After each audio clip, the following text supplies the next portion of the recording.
Good morning, afternoon, evening or night. For the last few years I've been patiently waiting for the release of the newest entry to the everlasting Children of the Corn franchise. Yes, I am one of the few that still cannot get enough of the crazy corn-obsessed kids, even if we have already seen over 10 movies in the series, with the majority of them honestly being quite poor. So with a freshly released one on our hands, let's see if it is worth the wait and maybe even able to re-energize this absurd, never-ending horror franchise. I am Torstein from CinemaTerror, and this is the third movie released under the title Children of the Corn.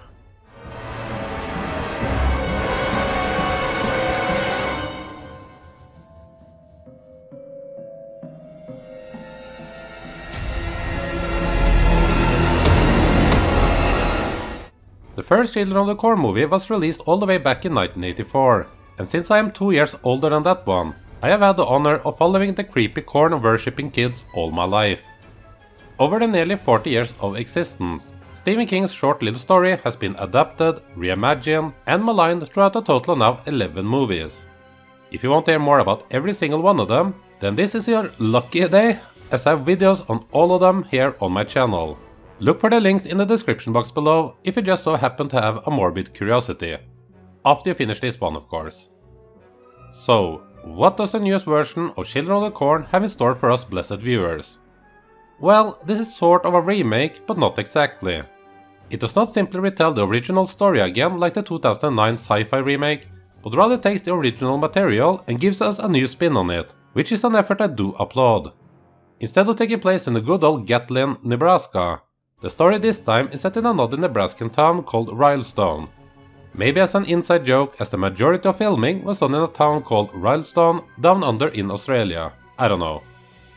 Rylstone is a town that lives off their corn farms, and after striking a bad deal with some unknown corporate companies that allowed them to spray crappy fertilizer stuff on their farms, leaving their precious corn dying out, the town sees no other option but to sell the farmlands and destroy the corn crops once and for all. At the same time, the children of the town are having some questionable playtime choices, all under the leadership of a little girl named Eden. Ow! Idiot! Dang it, Billy! Quit jamming me with that thing! Quit stalling! At the end! At the end! Go!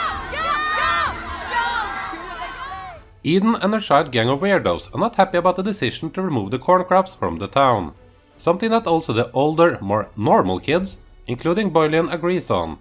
They want to convince the adults that the correct decision is rather to try to fix the soil, so in the future the town can still live off the crops, but they are quickly shut down by the adults who want to have the financial gain right away, instead of doing the long-term investment in the farmland, as they would be unlikely to benefit from that themselves.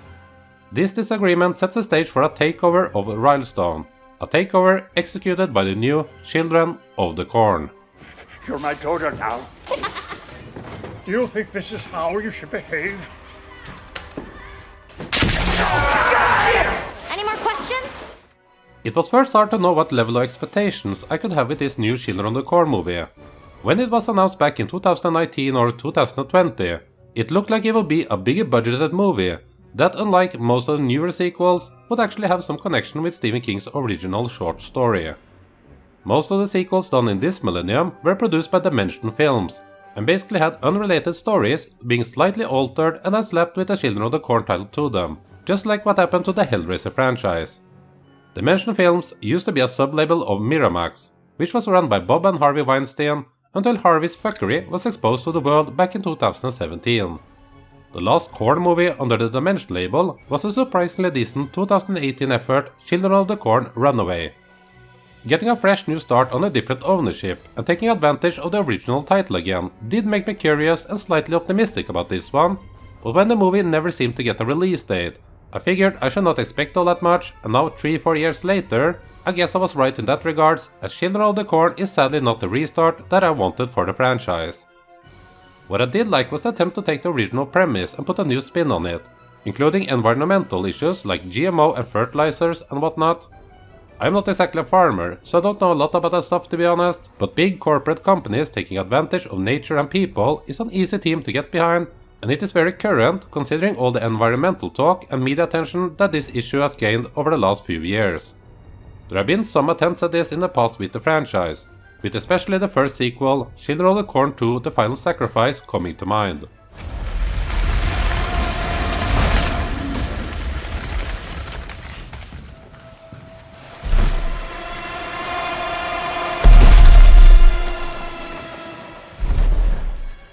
But that aspect of the film doesn't play all that much into it, and since the story is far from being exciting, you do not get engaged enough in the film to the point where you stop questioning the logic.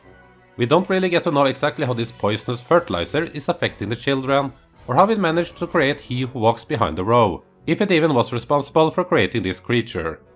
And I say creature, as he or it is on full display in this film, looking like a cheap CGI corn plant version of Groot from the Guardians of the Galaxy movies.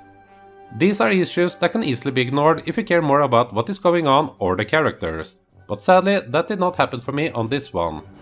The main protagonist, Boylan, or Bo for short, as she's mostly called, is a young good-hearted teenager who cares about the environment, her town and her family, but other than that she is just not that interesting to watch or root for.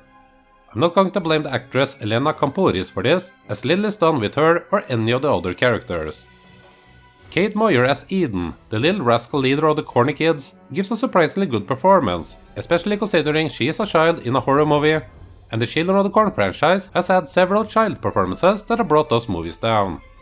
But at the same time, Eden as a character lacks the intimidation you need for a film like this. She is far from the likes of Isaac from the original film, and it doesn't help that she does not have any intriguing sidekicks like Isaac had with Malachi. All of the kids in Eden's crew are basically just there to be mindless followers.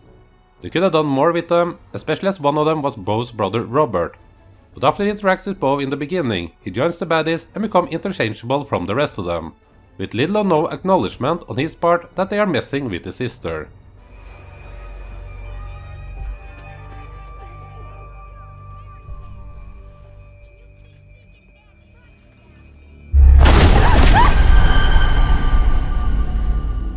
The adults are no better, as they are for the most part portrayed as townfolks who do not seem to appreciate a good long shower. Bo's father does get some attention, as he is both the leader of the town who convinces them on the decision to sell off the cornfields, and he is apparently struggling with alcoholism and a cheating wife. Bruce Spence also shows up as a creepy old pastor dude, and it does have something to do with Eden, and I wish they would have spent more time on that part, but ultimately he is also wasted in this.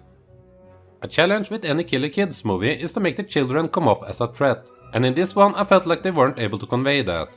Several times during the film I kept thinking that they should just slap or kick them, especially when there are a couple of teenagers around that should be able to take control by force over the little devils, which takes me out of any potential suspense and the ability to take it seriously.